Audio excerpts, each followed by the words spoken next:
shouldn't be hard. Life should be a fun-filled adventure every day. So now start joining up dots. Tap into your talents, your skills, your God-given gifts, and tell your boss, you don't deserve me. I'm out of here. It's time for you to smash that alarm clock and start getting the dream business and life you, well, of course, are dreaming of. Let's join your host, David Ralph, from the back of his garden in the UK, or wherever he might be today, with another jammed-packed episode of the #1 hit podcast, Join Up Dots. Yeah, good morning to you. Good morning to you, and welcome to Join Up Dots. If you're out there and you're listening and you're thinking, how do I get a better life? How do I get a happier life? How do I get a healthier life?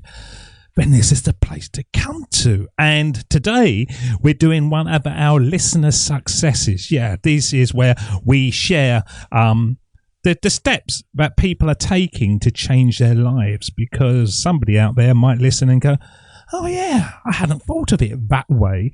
And today we're going to be talking about a lady called Bella, who was on one of our free business masterclasses the other day. Probably about 5-6 weeks ago now, I imagine. And she has dropped us a line to tell us about her home cleaning service that she's getting up and running. And that's one of the things that I say, look, I do these classes for free, but when you've got the idea and you need sort of help with the planning, you've got to share it with us so that we can then help you guys out there. Because there's going to be thousands of people out there listening that are just kind of thinking, oh, yeah, I don't know what to do. I don't know how to do it and stuff. So that's what we do. We don't sort of do it so much on the podcast, but we do it more in live sessions, and then we share the information back with you, and then hopefully you guys will go, oh, I'll do that, and then it's a win-win. Anyhow, we've got an intriguing story about a lady called Bella, and she, as I say, is starting her own home cleaning service. Now, the key thing is, and this is the key thing, and I remember this lady because she's decided she wants to be the brains behind it all, but isn't planning to be elbow deep in suds, sprays and crap every single day. And that's one of the things that bogs people down. They think, oh, I'd like to do this, but how do I got the time? I've got my job, I've got this. You can set up a business that you're not going to be running at all. You can then have staff, you can pay them to do it and take a bit off the top. We're not talking about creating businesses that are life-changing straight away, but what we are doing is teaching you how to create businesses that start bringing in income, but give you the confidence and the understanding of what's worked in a smaller sort of environment before you go too big and too heavy. So Bella, basically, she looked around her local area and she noticed that there was quite a lot of people advertising for home cleaning services. And as we say to her, that isn't something to run away from, not to think about, oh, everybody else is doing it. She looked at it and thought, okay, there's a need. Why not turn my idea into a business like here, but never intending to be the one scrubbing floors or vacuuming rugs. So what was her strategy? Okay, now she's broken it down into 3 or 4 sort of areas, but the key thing is she wants to make sure that she is providing demand for home cleaning services with that spin.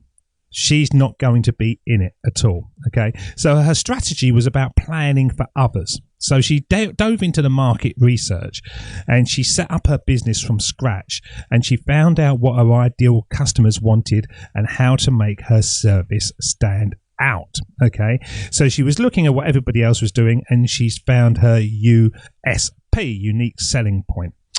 And now she's putting in investment without involvement. Bella actually put in the money for the equipment and the marketing, but she didn't plan on being part of the day-to-day operations.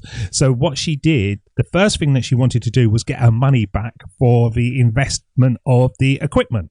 And once she's done that, she's basically got almost a free business, and she's got staff working for her. So that was the first bit.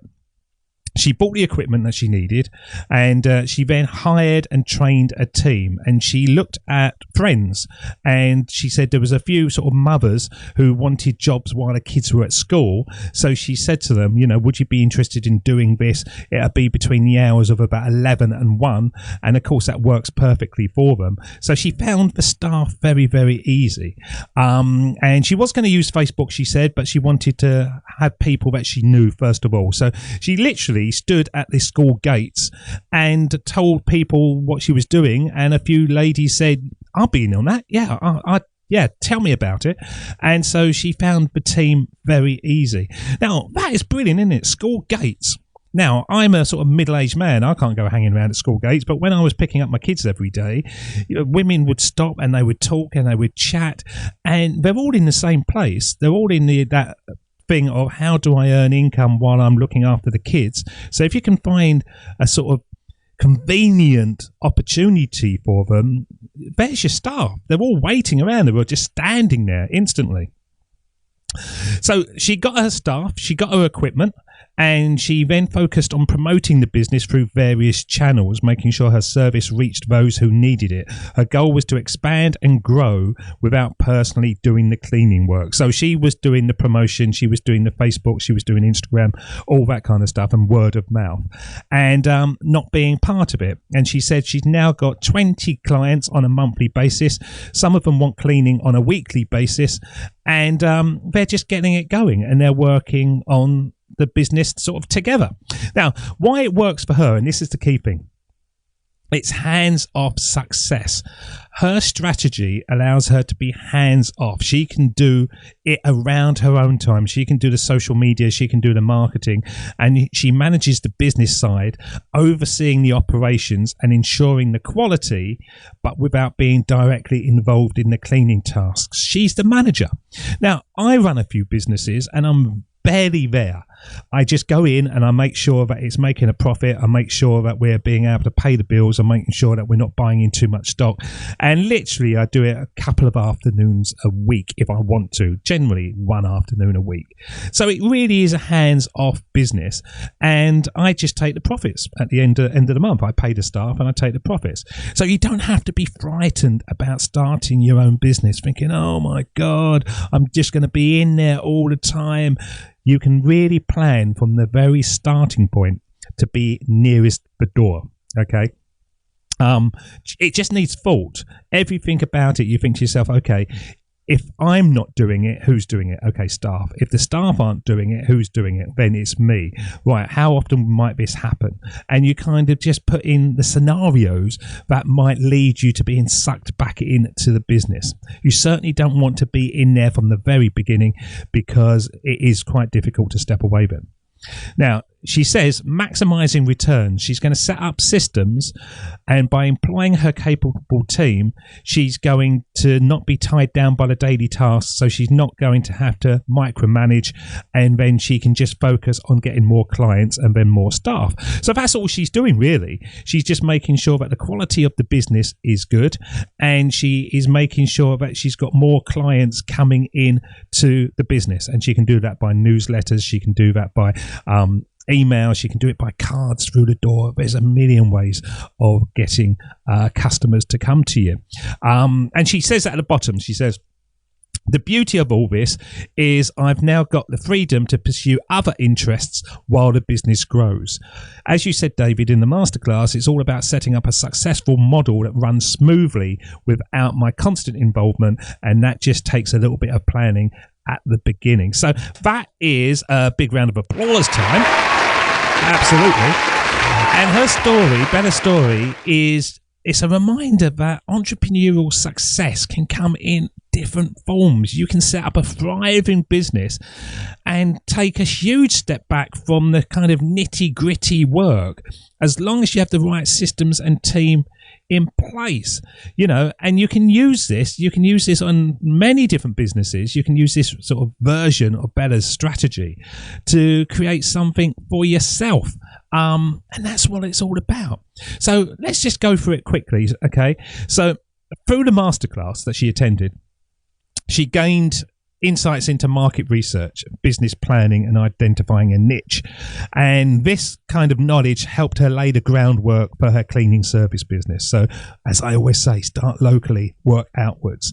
And then once she's got that in place, she strategically planned every step, and she understood the importance of setting up systems and processes to ensure the business ran smoothly, even when she wasn't there. Okay.